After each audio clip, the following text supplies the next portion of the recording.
Hey guys, what's going on? Adam Snyder here with Home & Entrepreneur. So I wanted to prove to you guys that you don't need, some fancy marketing strategy. You don't need the world's best product. You can make money with private label by selling it right on Amazon. That's exactly what I did. That's what these numbers are going to show you. And I'm going to explain the process because I didn't do anything special.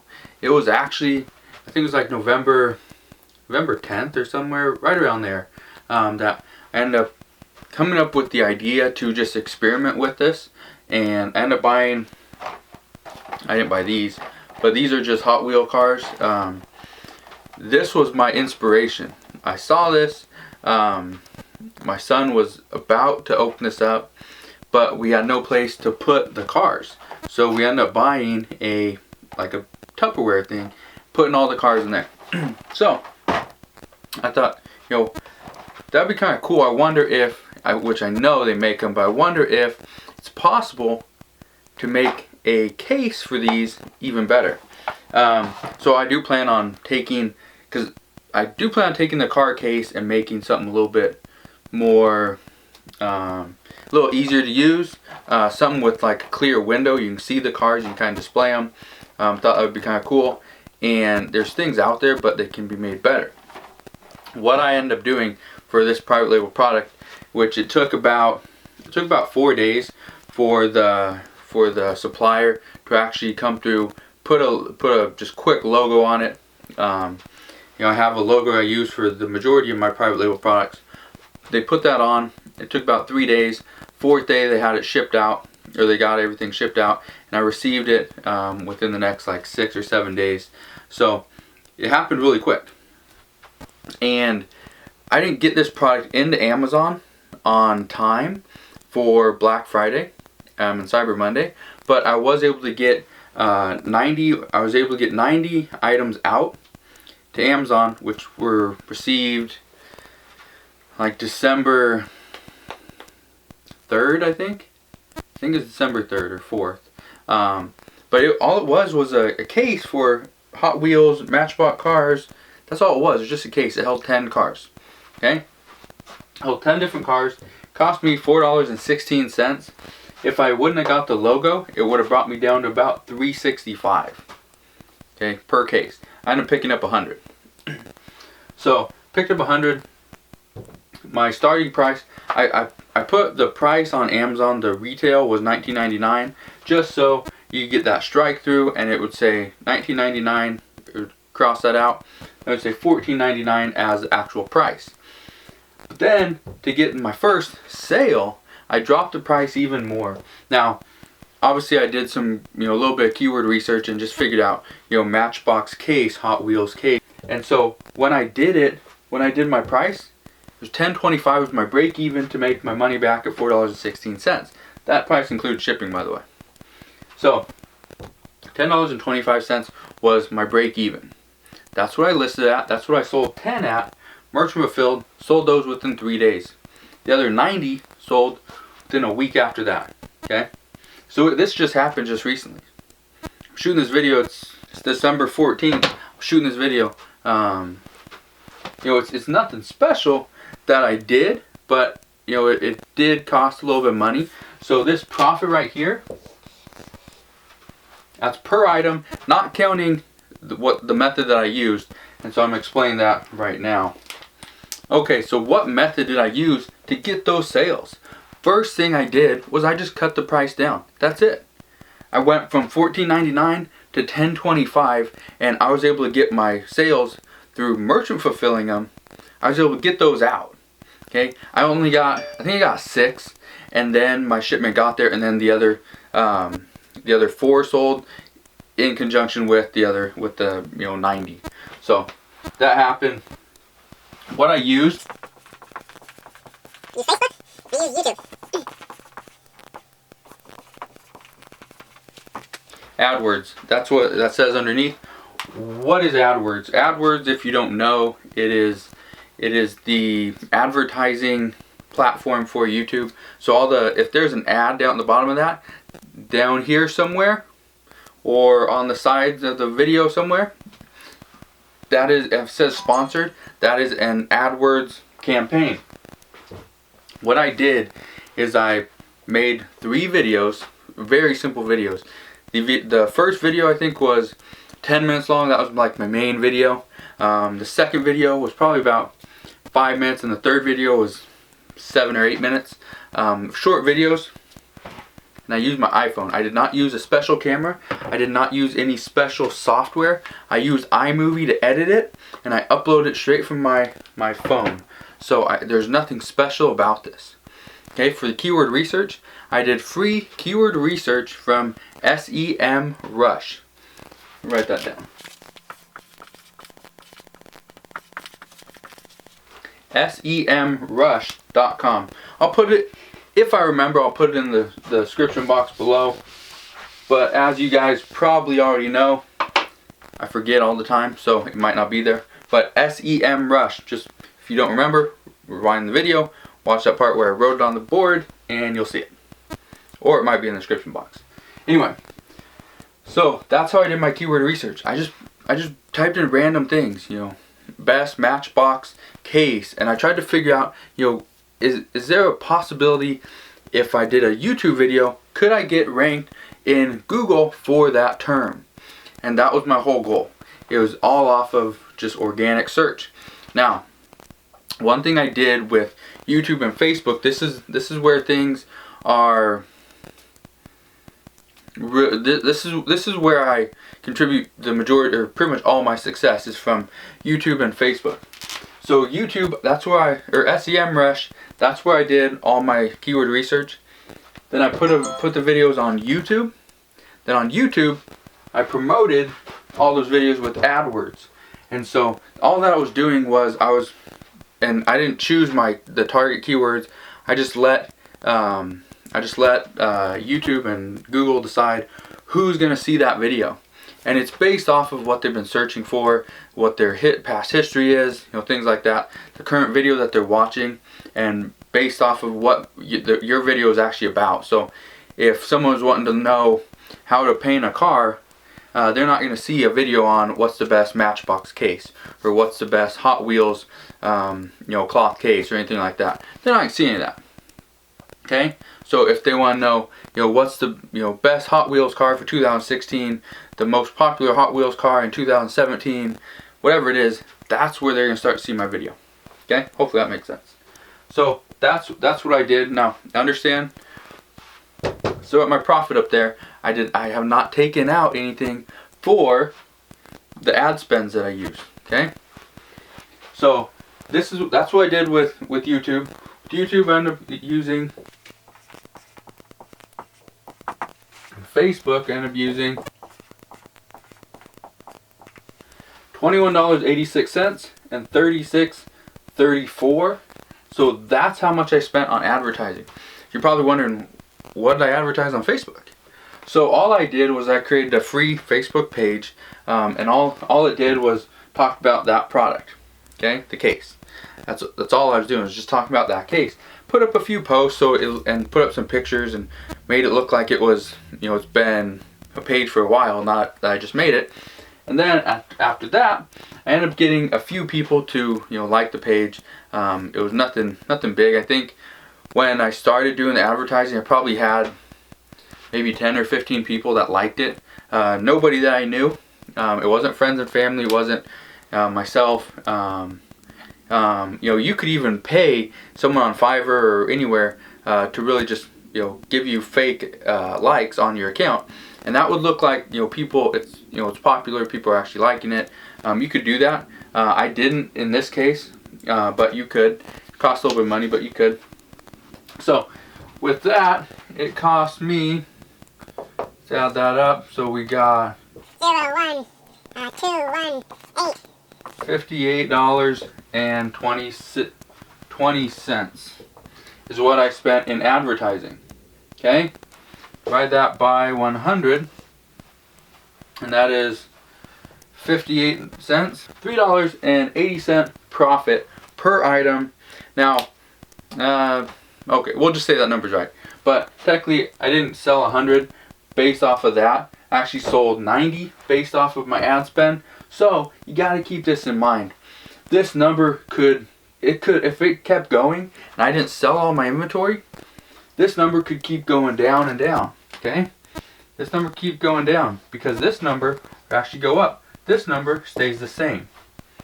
Okay, my profit wasn't going to change, but again, that's based off of $14.99 sale price, not the $10.25 sale price.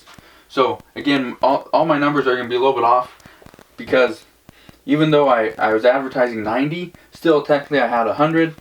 Even though 438 was the price per or the profit per unit at $14.99, I sold 10 of them at $10.25, and that was my break. I ended up making like 2 or 3 cents, so that was pretty much my break even. But I wasn't going to drop it to $10.22 or $10.21 because that pricing just looks a little bit off. Even $10.25 was a little bit, it's a little strange to look at. So ad spend, 58.2, so it would be, yeah, hopefully you guys understand that. So let me explain this a little bit better because hopefully you understand how YouTube was working. But all I was doing is I was promoting the video. The video was going up and up in the search, and at that point, once it reached the first page for the specific search terms that I was going for, then I got rid of my advertising, and so that's kind of what helped build it. Right now, I think we're on position 12 for the main search term for that bag over on Google, and I think in Bing we're like 18 or 19, so we're up there, but we're not on the first page, and really off the first page you're not gonna get a whole lot of traffic. So and then obviously for the first sentence that you put on a YouTube video, so if you click on the down below, look in my description box, here I don't know what I'm gonna have right now, but if I was trying to sell something to you, in the first probably 40 words, 30 or 40 words, I would put a link to my product on Amazon if I was trying to sell that product, because then it was going to show up. It not only show up first, and chances are they'd be more willing to click on it. It's going to show up in the search terms, which also helps you get some more sales. Okay, so now we talked about YouTube, okay, but how does Facebook factor into this? What did I do on Facebook? All I did with Facebook, like I said, I had a Facebook page. So I had my page right here, Facebook page, whatever, something like that. And when you do your posts, so let's say my post was here, and I had another one here, had some writing, whatever. Anyway, this is my case, little handle. Anyway, so that's my case. Get out of the way. So all I did, when you are the owner of a page, there's a little box down below that says boost. So I can boost a post, I can boost whatever I want to. Whether it was I typed the whole alphabet, or if I was selling something, I can boost that. Now by boosting it, what you're doing is you're trying to target a whole nother market. You're trying to get more people to like your page, more people to see that. By doing that, I was able to get a lot more people to like my page, okay, to click on some of the links on my page, to see some of the pictures, and hopefully go buy the product. I don't know how many people actually bought the product from my Facebook page compared to the people that went over from YouTube over to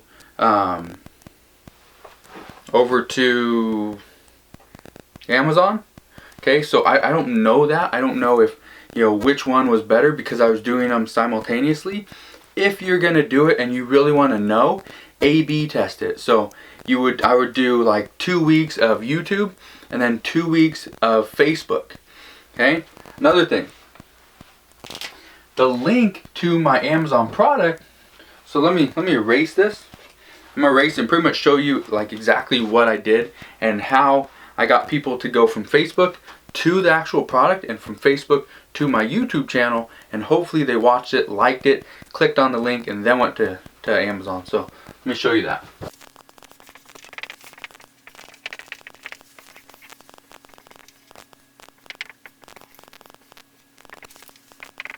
Okay. So like I've told you many times, I'm not an artist, but let's say this was my thumbnail to my YouTube video. Just talking about how the car is gonna drive into the case. You got the sun coming out, great thing. All I did was write, check it out, www.link.com. Then I put the link to the video. So you got www.youtube.com something, anyway. And once you hit enter or hit space, it's gonna pull up the title. It's gonna pull up the link to it, and it's gonna pull up your thumbnail, which is great, perfect. Okay, so that's all it was. Some people maybe clicked on that. I don't know. Some people maybe clicked on the video, watched the video. I know some people did because on YouTube I can get my analytics there, and it will tell me exactly how many people were directed to that channel from Facebook.com or Facebook mobile or Google or just different search engines. It's going to tell me all that. Okay? So that's how I know some people did click on the picture and go over to my YouTube channel. I don't know how many people clicked on that exact link and went over. Now, I could have actually cloaked that and figured out how many people were going through that link. I didn't do that in this case. It's nothing special. Would it be valuable in the future? Yes, it would. So then I know, am I doing it right, or should I just get rid of that? Just put videos. And that'll kind of give me a little bit more insight. So future reference, I'll know. But like for right now, what I'm trying to get you guys to understand, I've been doing this for a while. Okay, I do have experience with private label products. Do have experience with marketing. Most of my private label products get put on a website, get put into an ebook, get put into YouTube videos, get put up on social media. They're pretty much everywhere. And if I have the website, chances are I have an email list. So I just send email out to my email list, talk about this new product, how it could benefit them, do this stuff, and I can get sales that way. For those of you that don't have any of that, which I'm guessing a lot of you guys don't, that's not a big deal. I didn't have any of that here. I created it all. Okay, and I'm getting the sales. Now, it's nothing special what I did. All I did was I created a plan from A to B, buying the product, and figuring out exactly how I'm going to market this. And I go back to the same thing, use YouTube, and I use Facebook. Those are two big platforms you can use. Okay, in the future I could use Instagram, I could use Pinterest, Twitter. I can really get going with social media, build up the YouTube channel, make more of a brand page out of it, not a specific product page. So that's something I could do later on. But really, just by throwing money at the problem was I had no sales. So what did I do? I lowered my price to my break even, got rid of some, which gave me a ranking. Okay, so it gave me a ranking in toys and games. Then at that point, once the items got to Amazon, they started selling. Whether it was organically or not, I don't know. But what I do know is they started selling. So minus the cost that I spent on ads, still making $3.80 per product. Not bad. Okay. One thing you need to understand, which is huge. This is huge. And there's no joke. This is very important that you need to understand. These products were selling the first week of December. The first week and a half of December. Why is that huge? Because that is Q4. That is peak sales right there. Okay, up until like today, the sales are just been phenomenal. Okay, and it's because everyone's buying for Christmas. Everyone's buying because, if they don't buy it soon, it's not going to come in time for Christmas. So that's why that time period that I got pretty much everything sold was, the first couple weeks, week and a half of December. So will this exact strategy work in April, on April 1st through April 15th? I don't know. Honestly, I don't know. Do I think it would? I think it would. Maybe not to the extent that this one did, selling out 100 products in a very short amount of time. But you never know. Like I said, I was just experimenting with this because ever since my very first or second product, I haven't done very basic marketing strategies. I've always done a little bit extra because I know they work. Okay, I figured out how to get the item sold, and that's what I've been doing. Okay, so like I said, this strategy does work. You do have to throw money at your problem, and your problem is no sales. Most people pay to get an item reviewed, or they give away something in hopes that the product will be reviewed. Maybe they give away 100 units and they hope maybe 10 people will review it, 10 or 20 people. Because now you can't ask for a review. You can't give away a product and ask for a review. If you gave away a product, great. And if somebody really liked it and gave you a review, but you can't ask for it. Okay? Yeah, I just don't want to get you guys in trouble, by you guys, promoting a product and being like, hey, I'm giving you at my cost. That's my break even, $10.25. So if you please give me a review, I beg you, give me a positive review. No, don't do that. Okay? If you give away a product, great, and if they turn around and give you an honest review, that's wonderful. But don't ask for it. Okay? So like I said, your problem in the initial stages of every private label product is your problem is no sales. How do you get sales? I just laid it out for you how to do it. Now, I'm not going to show you, I'm not going to give you the link to go create a YouTube channel and give you a link to go create a new Facebook page. You can do that yourself. You probably have already done it, but it's very easy. I didn't track my time. I don't know exactly how much time I spent, but I do know it was well worth it. Not only for me in the future, that I can pretty much get any product as long as it's a good idea and the profit's there. I could take any product and make it profitable. Okay? I could sell it based off of just the simple numbers, the simple math, the simple strategy that I used. Like I said, it was a case for Hot Wheels cars. Okay.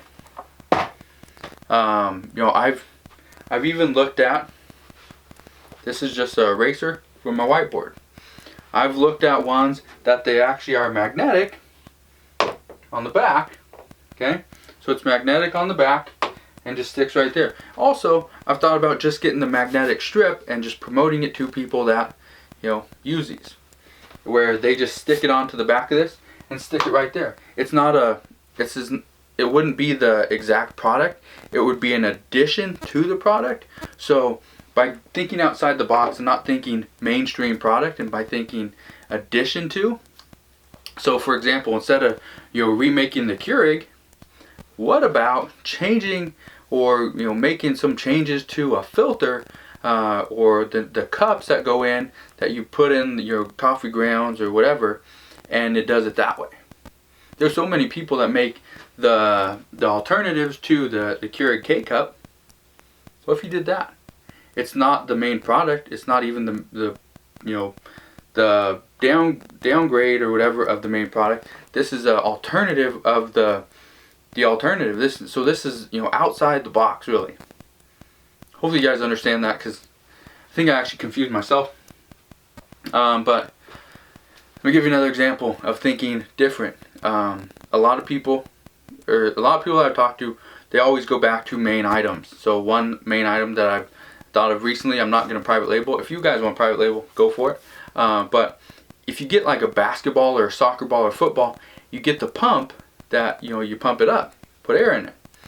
A lot of people have thought about, well, I could make that pump. I could really private label that pump, put my own name on it. That's great. You can go against Franklin and all those other companies. Or what if you remake the needle that goes in it?